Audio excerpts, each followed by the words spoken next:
the Mary DBT and James Siemens Professor of the Practice of Theater Studies, to accompany to the podium Jerry Seinfeld, candidate for the honorary degree of Doctor of Arts.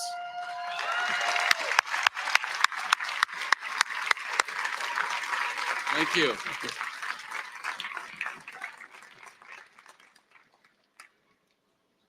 In addition to receiving an honorary degree, Jerry is also serving as our commencement speaker today.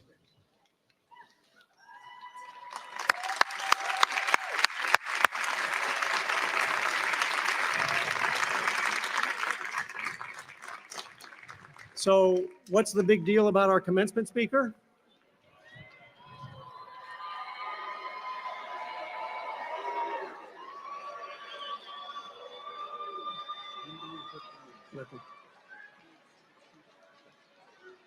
So,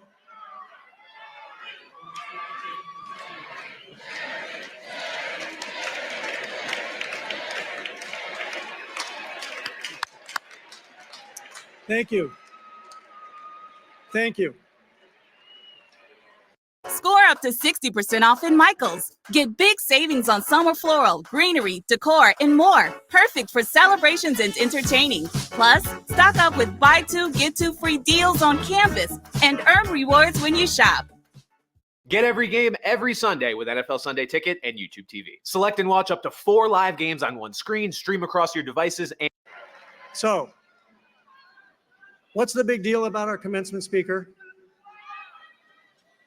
Aside from the fact that we're perhaps all wondering whether he's wearing a puffy shirt under this gown, let me explain. Jerry is a comedian, actor, writer, producer, director, yada, yada, yada. In short, he is a true cultural icon. He's best known for co-creating and starring in the long-running, culturally acclaimed sitcom Seinfeld. From 1989 to 1998, before the days of streaming services and DVRs, tens of millions of Americans made weekly appointments to tune into Seinfeld. More than 25 years since the series finale, Seinfeld remains popular in syndication. The show asked provocative questions like, what's the deal with lampshades? Or, if there's a brunch, how come there's no lupper or linner? Seinfeld made us think about the proper etiquette for dipping chips at a public gathering, and also introduced us to the airing of grievances known as Festivus. Variety magazine ranked Seinfeld as the 8th greatest show of all time, observing that, quote, few shows are as adept at speaking confidently, a language entirely of their creator's own design, and trusting that audiences would stay on the ride. As Zara alluded,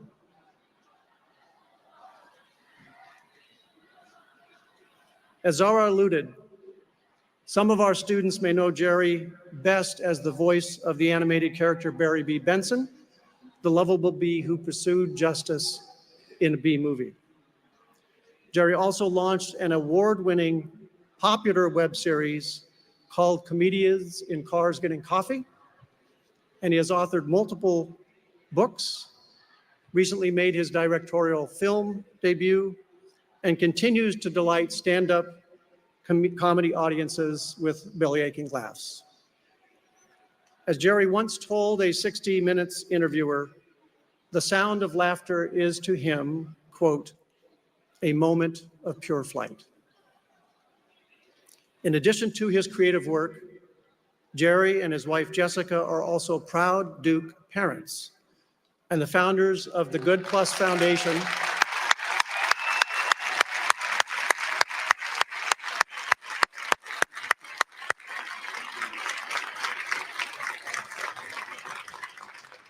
and as founders of the Good Plus Foundation, they support addressing family poverty through this charitable organization. Jerry, for your extraordinary contributions to the arts and to society, I am pleased to confer upon you the honorary degree of Doctor of Arts. Thank you. Thank you.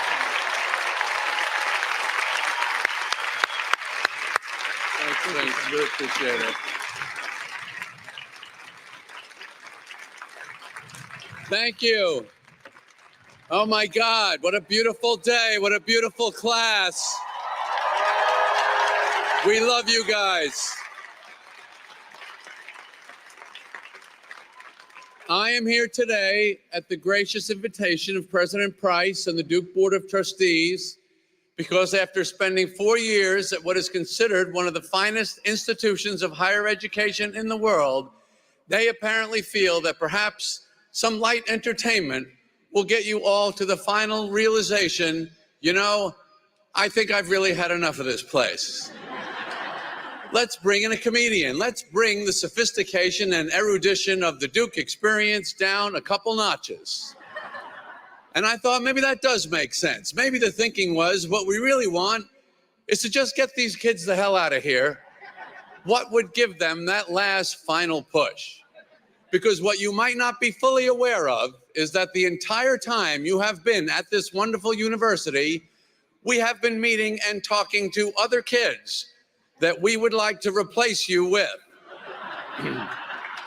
Not because we weren't happy with you, not at all. You have been great. It's just, you know, we wanted to see what's out there.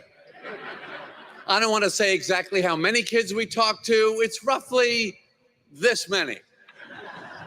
And we met a lot of wonderful kids, a lot.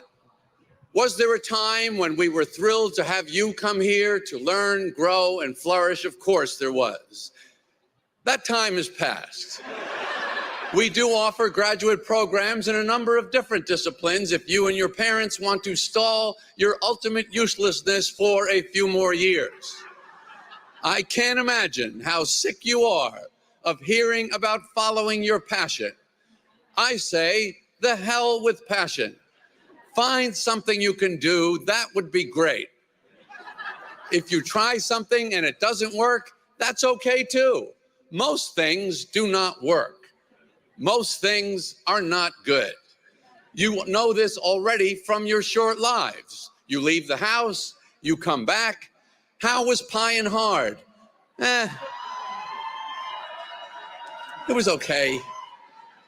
That's why everyone tries so hard to get in here. Duke actually is really good. The school is the square handicap button that opens the broadhead doors to your life. Unless it's those heavy wooden doors at the West Union, those will kill you. Let go of this idea that you have to find this one great thing that is my passion, my great passion, with your shirt torn open and your heaving pec muscles. It's embarrassing. Just be willing to do your work as hard as you can with the ability you have. We don't need the heavy breathing and the outstretched arm from your passion. It makes coworkers uncomfortable in the cubicle next to you. Find fascination. Fascination is way better than passion. It's not so sweaty. I will give you my 3 real keys to life, no jokes in this part. Okay, they are, number 1, bust your ass. Number 2, pay attention. Number 3, fall in love. Number 1, you obviously already know whatever you're doing. I don't care if it's your job, your hobby, a relationship, getting a reservation at M Sushi, make an effort. Just pure, stupid, no real idea what I'm doing here effort. Effort always yields a positive value, even if the outcome of the effort is absolute failure of the desired result. This is a rule of life. Just swing the bat and pray is not a bad approach to a lot of things. Number 2, pay attention. If you're in a small submersible that looks like a giant kazoo and going to visit the Titanic, 7 miles down at the bottom of the ocean, and the captain of the vessel is using a Game Boy controller, pay attention to that. What are you checking out down there? Oh, I see what happened. This ship sank. Now I understand why it never made it into port. If the fish where you are have eyes like Shelley Duvall and a bendy straw with a work light hanging off their head, you do not belong there. If the fish are going, I can't see a goddamn thing, you won't either. Number 3, fall in love. It's easy to fall in love with people. I suggest falling in love with anything and everything every chance you get. Fall in love with your coffee, your sneakers, your blue zone parking space. I've had a lot of fun in life falling in love with stupid, meaningless physical objects. The object I love the most is the clear barrel Bic pen, $1.29 for a box of 10. I can fall in love with a car turn signal switch that has a nice feel to it, a pizza crust that collapses with just the right amount of pressure. I have truly spent my life focusing on the smallest things imaginable, completely oblivious to all the big issues of living. Find something where you love the good parts and don't mind the bad parts too much. The torture you're comfortable with. This is the golden path to victory in life. Work, exercise, relationships, they all have a solid component of pure torture, and they are all 1,000% worth it. Privilege is a word that has taken quite a beating lately. Privilege today seems to be the worst thing you can have. I would like to take a moment to defend it. Again, a lot of you are thinking, I can't believe they invited this guy. It's too late. I say, use your privilege. I grew up a Jewish boy from New York. That is a privilege if you want to be a comedian. Thanks. If I messed up a funny story around my relatives, they would go, that's not how you tell that joke. The prostitute has to be behind the drapes when the wife comes in. You went to Duke. That is an unbelievable privilege. I now have an honorary doctorate of humane letters degree from Duke University. And if I can figure out a way to use that, I will. I haven't figured anything out yet. I think it's pretty much as useful in real life as this outfit I'm wearing. But so what? I'll take it. My point is we're embarrassed about things we should be proud of and proud of things we should be embarrassed about. When I was writing my TV series, thanks. What a crowd. So on my staff in the 90s, we had a lot of Harvard guys. They were fantastic, but I could never understand why these guys were so embarrassed about being from Harvard. They would never talk about it. They would never mention it. I'm not talking about Harvard now. I'm talking about the way it used to be. You're never going to believe this. Harvard used to be a great place to go to school. Now it's Duke.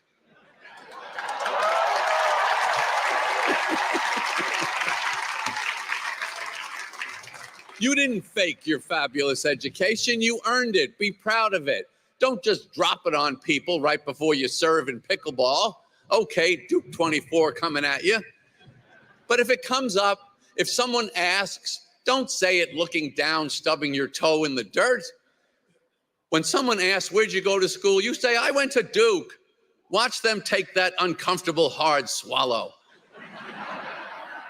AI, on the other hand, is the most embarrassing thing we've ever invented in mankind's time on Earth. Oh, so you can't do the work. Is that what you're telling me? You can't figure it out? This seems to be the justification of AI. I couldn't do it. This is something to be embarrassed about. The ad campaign for ChatGPT should be the opposite of Nike. You just can't do it. Making fake brains is risky. Frankenstein proved that. He was so dumb, he thought a monster needed a sport jacket. It's not a wine tasting. We're terrorizing villagers. No one's going to tell you, I'm sorry, Mr. Stein, it's jackets only this evening.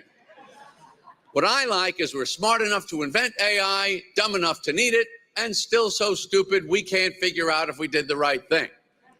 Making work easier, this is the problem. So obsessed with getting to the answer, completing the project, producing a result, which are all valid things, but not where the richness of the human experience lies. The only two things you ever need to pay attention to in life are work and love.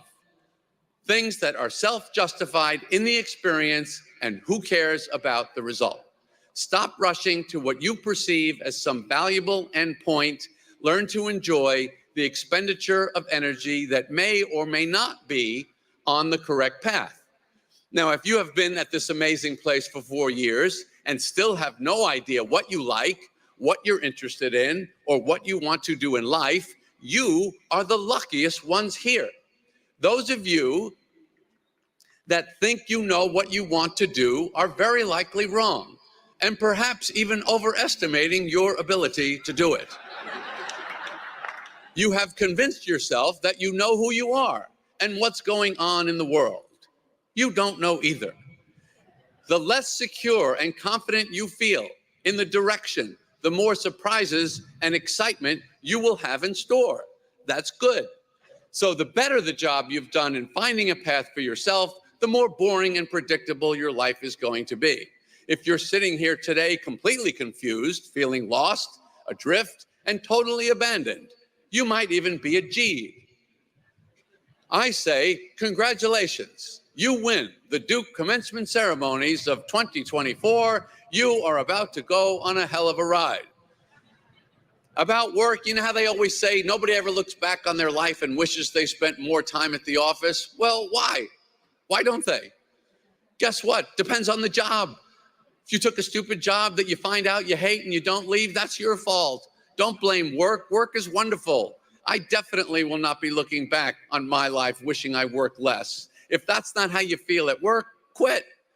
On your lunch break, disappear. Make people go, what happened to that guy? I don't know. He said he was getting something to eat, never came back. The one thing I know about this gang here, you are all worker bees, and I mean that as the highest compliment. I love bees. Beautiful, amazing, elegant society. I made a cartoon movie about bees you may have watched as a child. If any of you felt slightly uncomfortable about the sexual undertones in the relationship between Barry the bee and Vanessa, the florist who saves his life, I would like to apologize for that now. I may not have calibrated that perfectly, but I would not change it. And this is probably the biggest point I would like to make to you here today regarding humor. I'm going to try and reach across a couple generations here to tell you the most important thing I am confident that I know about life. I'm 70. I'm done. You are just starting. I only want to help you. The slightly uncomfortable feeling of awkward humor is okay. It's not something you need to fix. I totally admire the ambitions of your generation to create a more just and inclusive society.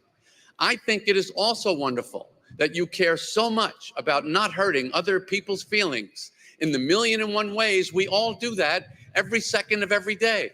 It's lovely to want to fix those things, but, all caps, but, what I need to tell you as a comedian, do not lose your sense of humor. You can have no idea at this point in your life how much you are going to need it to get through. Not enough of life makes sense for you to be able to survive it without humor. And I know all of you here are going to use all of your brains and muscle and soul to improve the world, and I know you're going to do a bang-up job. And when you're done, as I am now, I bet the world, because of you, will be a much better place. But it will still not make a whole hell of a lot of sense. It'll be a better, different, but still pretty insane mess. And it is worth the sacrifice of an occasional discomfort to have some laughs. Don't lose that. Even if it's at the cost of occasional hard feelings, it's okay. You gotta laugh. That is the one thing at the end of your life you will not wish you did less of. Humor is the most powerful, most survival, essential quality you will ever have or need to navigate through the human experience. The other thing I see going on that throws a lot of people, thank you. I was hoping you'd like that part. The other thing I see going on that throws a lot of people off these days is thinking, I've got to make as much money as I can. I personally believe the real game is I want to have the coolest job. When I started out as a comedian, I did not think I was funny. I thought I'm a little funny. Maybe I wouldn't have to be that funny. I just have to be funny enough to feed one person. And I could do that with a loaf of Wonder Bread and a jar of peanut butter. A loaf of bread and some peanut butter. That was my actual plan. That's how you think when you do not have a Duke education. I just wanted to have this super cool job. And cool is a word not easily defined. It's really just whatever you think is cool. So just go for what you think is the coolest. Money will be made eventually, somehow. Try not to think about it so much. I see this messing people up a lot. Put it to the side a little. Don't think about having, think about becoming. Having is fine, but focus on becoming.